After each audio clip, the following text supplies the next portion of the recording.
Vive Cristo. El Señor escapa y se va a donde, a Judea. Dan su nombre. O sea, Judea es la misma Jerusalén, quiere ser Cristo. Y cuando se escapa de allí, ¿a dónde se dirigía? A Galilea, quiere ser Cristo. A su nombre. Y me llama mucho la atención porque cuando él escapó, en Jesús se tenía que manifestar algo que a veces a nosotros no nos gusta que se manifieste. ¿Usted sabe qué se llama eso? Eso se llama el cansancio. Porque a nadie le gusta estar cansado, ¿verdad? Todos les gusta estar fuerte, lleno de vida, lleno de todo lo que al parecer tiene. Pero a nadie le gusta estar cansado. Vive Jesús. Todos queremos estar fuertes. Aleluya, bendito sea el Señor. Pero Jesús, para poder escapar de la amenaza y poder Jesús atacarla, tenía que irse de su nombre para aprender algo. Porque la Biblia dice que él se fue a Galilea. Y usted puede encontrar y saber que caminar de Judea a Galilea no era fácil. ¿Por qué? Porque usted tenía que caminar aproximadamente 150 kilómetros.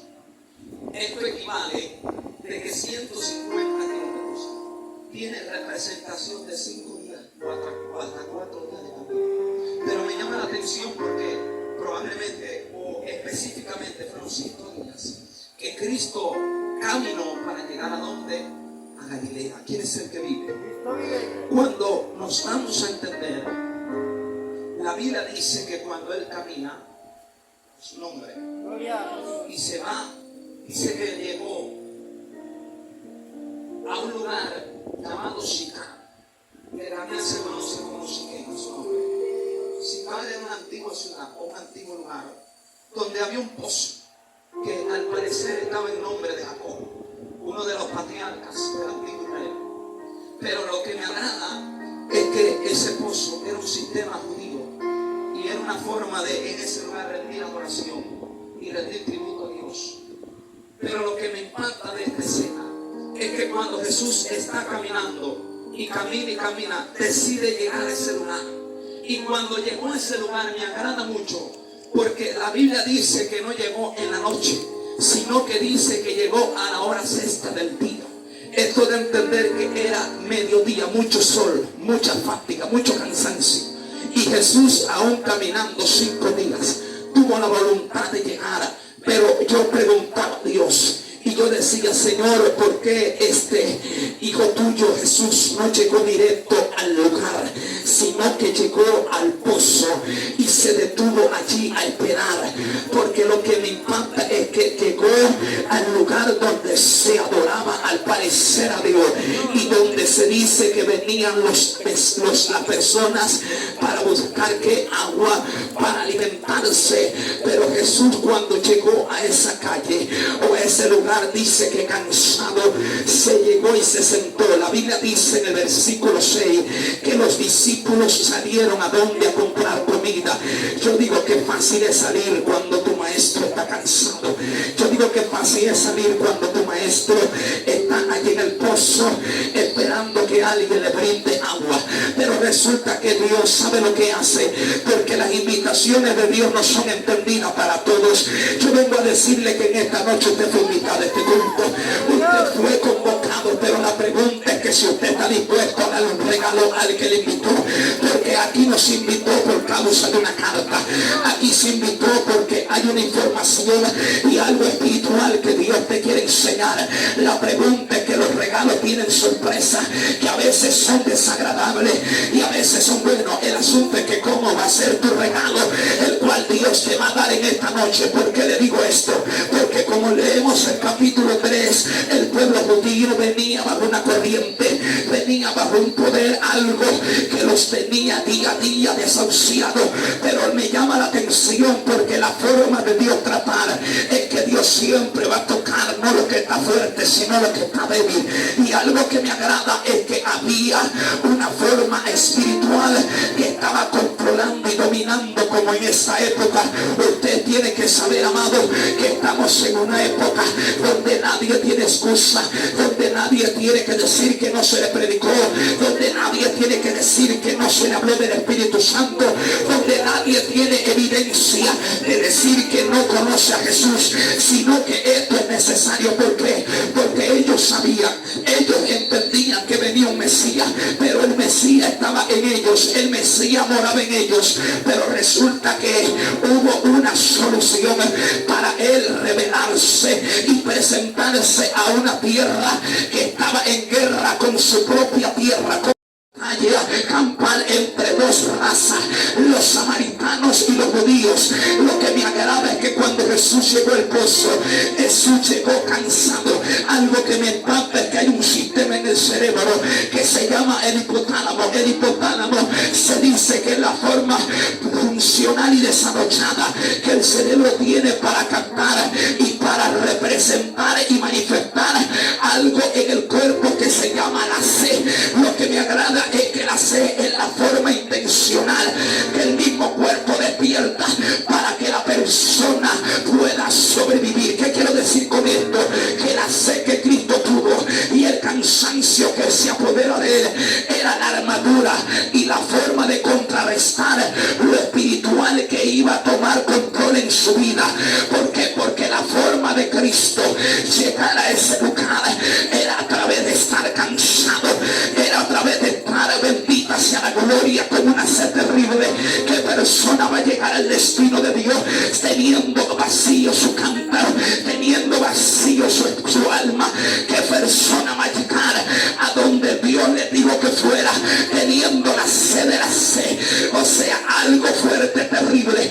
Pero cuando Cristo llega y se sienta al pozo, de pronto la Biblia presenta y manifiesta un poder espiritual que venía confundiendo y venía errando a una persona que se llama mujer. ¿Por qué? Porque cuando la mujer llega, la mujer no llegó con gratitudes. La mujer, ella venía solo a buscar agua, ella venía a cumplir un labor naturalmente para el beneficio de ella y el beneficio de los suyos. Pero cuando ella llega, se encuentra con aquel personaje. Pero lo que me agrada mucho de este negocio es que cuando se une esta reunión, algo tenía que ser sacado a la luz. Y por eso le digo que si usted fue convocado a esta reunión, es porque hay algo que el cielo en esta casa va a sacar algo a la luz en esta noche. ¿Por qué? Porque quiero dar a entender que en ese tiempo Dios tenía que romper y quebrar, no solamente porque vea que Dios sabe quebrar lo que tiene que quebrar. Muchos historiadores y predicadores se han interesado en que Cristo solo iba a unir a dos familias, en que Cristo solo iba a unir a dos razas. Pero lo que el Espíritu Santo me enseñaba a mí es algo que va más allá de la realidad. ¿Por qué? Porque lo que estaba controlando a la mujer no es que había una separación entre dos lenguajes, sino que lo que me impacta es que había algo profético, algo desatado de un tiempo pasado. ¿Cómo es esto? Quiero hablarle en el libro de Isaías, capítulo 29, verso 10. Dice la Biblia que Dios habla desde el verso 9, el párrafo de representa, y habla de la ceguera espiritual. Porque una ceguera se dice que es la forma, aleluya, indefensora de una persona faltarle en sus ojos la claridad por defectos que la córnea empieza a debilitar si no tiene el brillo de la captación de las señales que se pueden ver. Esto de entender que esa persona va a estar en un estado de oscuridad, no va a ver, va a caer, va a tropezar. Y lo que me impacta es que esta reunión que estaba hablando Jesús y esta mujer era un acto profético que Isaías se toma en cuenta en profetizar. Y dice la Biblia allí, porque Dios ha derramado sobre su pueblo un espíritu de sopor y ha cegado, aleluya, el ojo de los profetas y ha trancado su lengua. Ahora, porque Dios desata esta palabra, porque algo que fue oculto en el antiguo iba a ser marcado en el presente. Porque cuando se habla de esta reunión, estamos hablando de un el pueblo pudiera no estar alerta, sino que el pueblo pudiera estar atrapado en las manos de Dios. Le voy a decir algo. Cuando dice que Saúl se levanta contra David, ¿qué pasa? Que cuando Saúl se levanta para hacerle a guerra a David por envidia, dice que Dios manda un espíritu que lo atormente día y noche. ¿Y quién iba, aleluya, a debilitar y a calmar este espíritu? El mismo David con el arpa. Ahora la representación de esta arpa es Cristo mismo, que llega para calmar y para atacar lo que está haciendo estrago, que estaba trayendo una gran forma de Dios traer la sanidad. Lo que me agrada es que en el tiempo de hoy la iglesia ha sido, bendito sea Dios, apoderada y tomada por este espíritu de socorro. Porque le quiero decir esto, porque hoy en día la iglesia se le está predicando, se le está hablando, se le habla de un Dios, de un Cristo, pero la iglesia cada día, cada instante tiene los corazones fríos. Gloria a Dios. Aleluya. Gloria a Dios. ¿Por qué? Porque había un espíritu, algo que Dios decretó a través de su profeta. A su nombre. Gloria. ¿Sabe por qué? Porque en ese tiempo había un bloqueo entre los judíos y los samaritanos. Porque los judíos representan la revelación de Dios y los samaritanos representan la salvación. A su nombre. ¿Por qué quiero explicar esto? Porque resulta, amado, que en ese tiempo Jesús supo que esta mujer era la puerta para él entrar y poder combinarse con ellos. Cristo escapa de aquellos predicadores y de aquellas leyes, de aquella gente, para reunirse a una generación nueva. Hoy en día Cristo está escapando de iglesias y de hombres y mujeres que solo se han conformado a leer la Biblia y a tener una lengua de minutos y de momentos.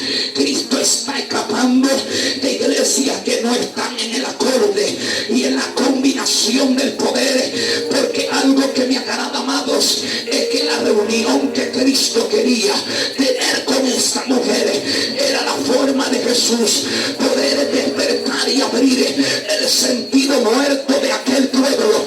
Lo que me agrada es que Cristo, porque tuvo que ir a buscar a una gente que estaba muerta, a una gente que estaba atrapada por un espíritu de sopor. Ahora porque el sopor significa estupor.